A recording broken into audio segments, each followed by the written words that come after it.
Program ini merupakan projek perintis oleh Jabatan Agama Islam Wilayah Persekutuan dengan kerjasama Majlis Agama Islam Wilayah Persekutuan selaku penaung kepada pengurusan hal ehwal mu'allaf dan rakan-rakan strategi seperti RTM, IKIM, TV Al-Hijrah dan lain-lain.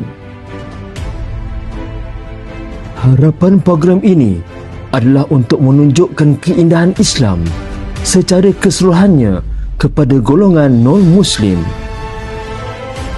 Ini adalah satu usaha bagi mencungkil bakat-bakat dan ikon yang boleh menjadi ikutan dan influencer kepada golongan non-Muslim sekaligus mengangkat ikon mu'allaf.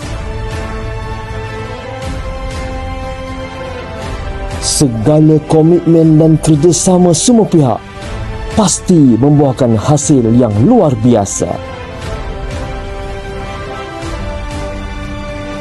Tahniah diucapkan kepada semua ikon-ikon mu'allaf.